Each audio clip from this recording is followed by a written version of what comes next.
Hey everybody, it's the Big Recon on Sports with our weekly Mets wrap-up for the week beginning April 29th all the way through today, May the 5th. Happy Cinco de Mayo in honor of the second highest grossing film of all time.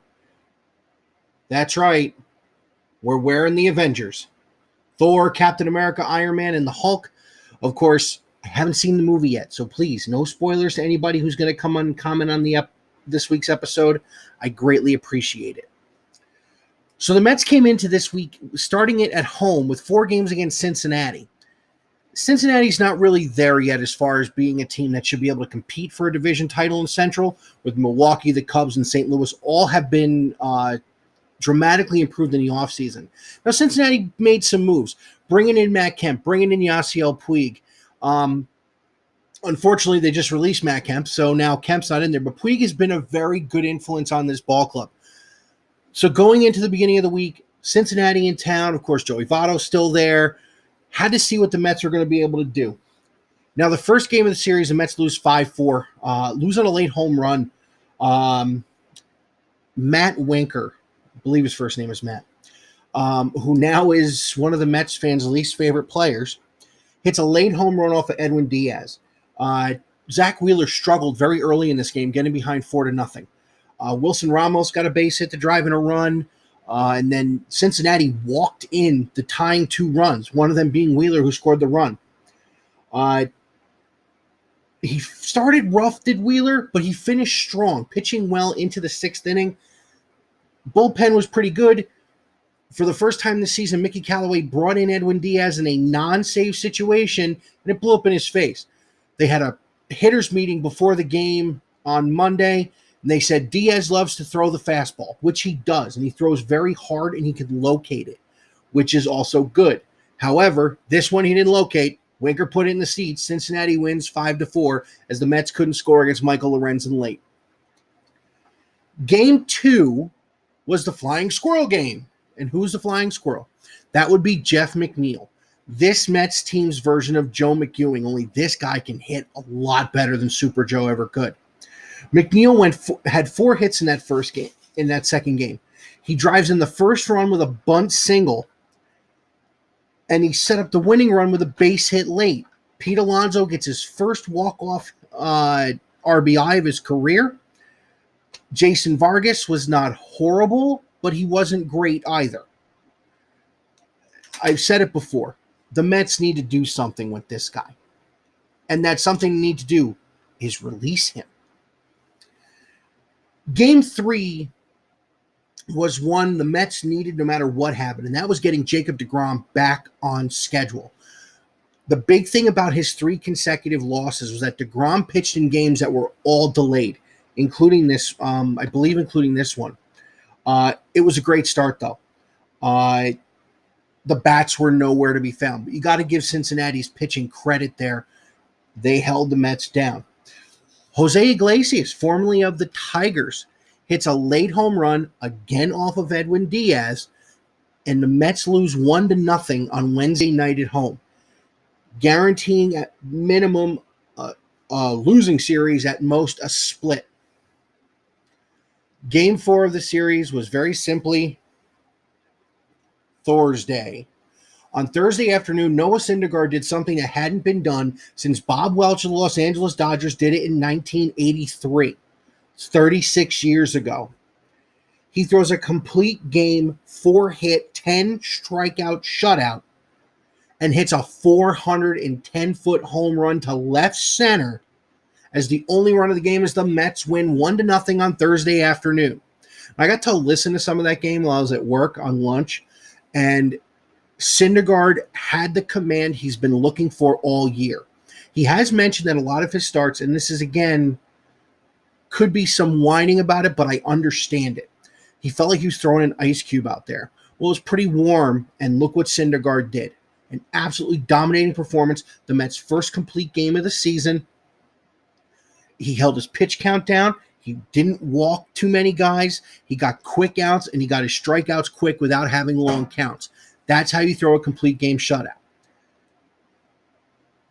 This may be the biggest start of the year so far for the New York Mets. If they can get him going and DeGrom can stay somewhat consistent as he has for the majority of his career, that's a heck of a two-headed monster to have at the top of the rotation. That brings us to this weekend in Milwaukee. And I'm not going to break down each game because Milwaukee was a total bust. Steven Matz pitched pretty good on Friday night, loses 3-1. Zach Wheeler was phenomenal on Saturday. 10 strikeouts into the 7th inning. And what happens in the ninth? They're down 2-1 in the 9th. What happens in the 9th?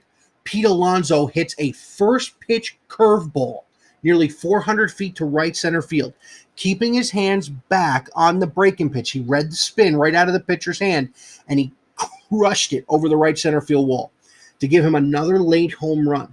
Now, the cool thing about Alonso since he's come up has not been just the power numbers. It's been when the power numbers have been put in place. He had the game against St. Louis where he hit a dinger in his first at bat. Other than that, the majority of Pete's home runs have been late. Some of them to give the Mets a run for the game, some of them to give the Mets insurance runs for the game. Like the first one he hit in Miami was insurance runs. I was very impressed by this pitch. It was a breaking ball that was down the middle, but it was down. He had to go down and get it, and when he hit it, he knew it was gone. But the cool thing about that is the Met bullpen showed up that night, and that game went into the 18th inning when young Chris Flexen was brought in, and Angel Hernandez screwed him in plain English. I looked at the StatCast on the Strike Zone that Hernandez was calling on Saturday night, and it was an absolute joke. I had gone to bed early after doing a bunch of stuff on Saturday and being pretty shot. But I watched some of the highlights, and I looked at where the Strike Zone was for that final at bat. What a joke. Chris Flexen is going to get charged with a loss. Mets Twitter has killed him for the last 2 days. And he got screwed out of 2 strikeouts. Those 2 strikeouts, the Mets win that game because once again, the flying squirrel, Jeff McNeil, gets a big hit late in the game in the 18th inning to give the Mets a 3-2 lead. I know they don't need help on everything because they are a talented team, but something like that has got to be looked into.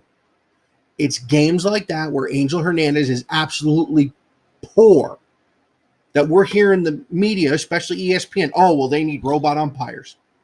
Shut up. No, they don't.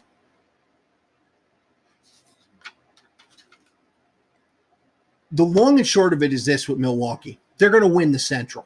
They're a phenomenal team. But the Mets wasted 3 great starting pitching efforts because Vargas today wasn't terrible. He wasn't good, but he wasn't terrible. Which, unfortunately, in a division that is going to be as hotly contested as the National League East, you just can't have. And now the other shoe has started to drop. Steven Matz has more issues with his arm. You want to talk about a star-crossed pitcher. He cannot stay healthy. He was phenomenal in 15. What's forgotten is he only made 6 starts in the regular season leading into the postseason. Had a very good postseason. Missed the majority of 16. Missed a good bunch of time in 17. Missed a good bunch of time in 18. Took 2 years to recover from Tommy John when he was in the minor leagues. The injuries are an issue for him.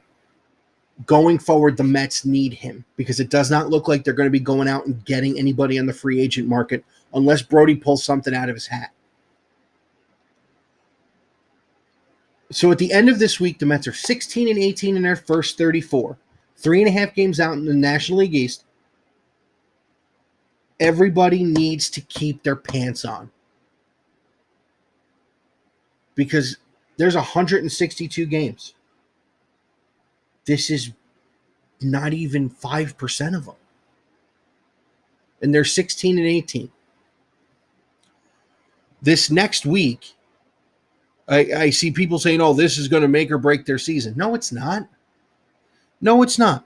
The Mets this week in San Diego the next 3 nights, day off, home for Miami.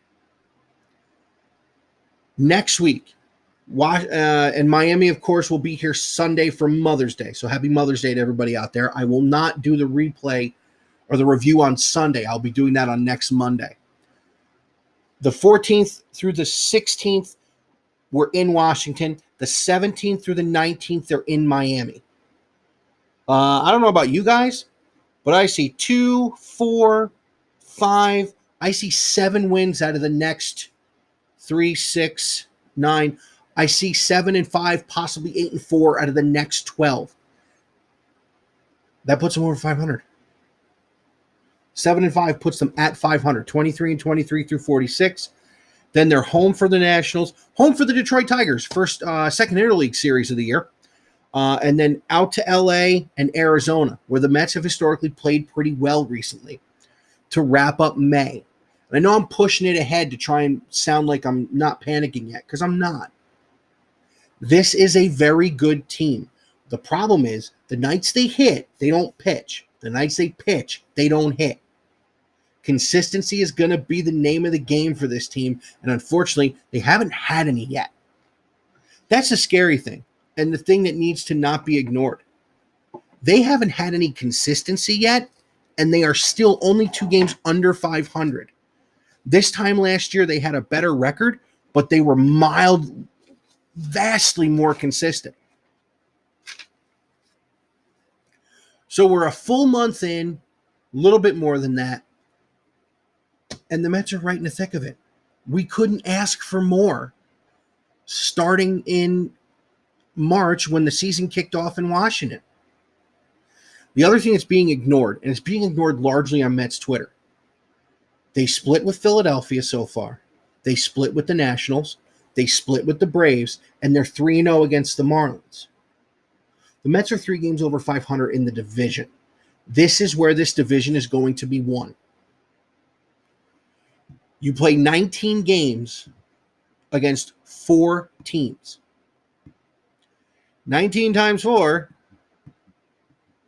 76 of your 162 games are against the teams in your division. And I think I missed one. Marlins, Braves, Nationals, Phillies. No, I didn't miss any. So basically, 76 of your 162 games are in the division. You have to be over 500 in the division in order to win it. Right now, they are. Keep it going, especially with Washington and Miami coming back. We don't see the Phillies again until late in the summer or beginning of the summer. We don't see the Braves again until next month. Beat the teams you're supposed to beat now, and you can be right back in this thing and possibly back at the top of the division going in. In other news, Pete Alonso was named the National League Rookie of the Month for April. A phenomenal start for this kid who we have been waiting for. I've said it before and I'll say it again. This is the best bat since Straw, power-wise. David wasn't a power hitter when he first came up. Really wasn't a power hitter over his career. He was a well-rounded hitter. Pete Alonso is a power hitter.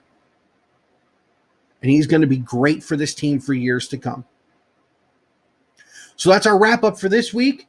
We can be heard on Google Podcasts, Spotify, Breaker, Pocket Cast, Radio Public, SoundCloud, The Big Rican on Sports on Facebook, at BR on Sports 1 on Twitter, then, of course, my own personal Twitter handle, at MetsJetsBucks41.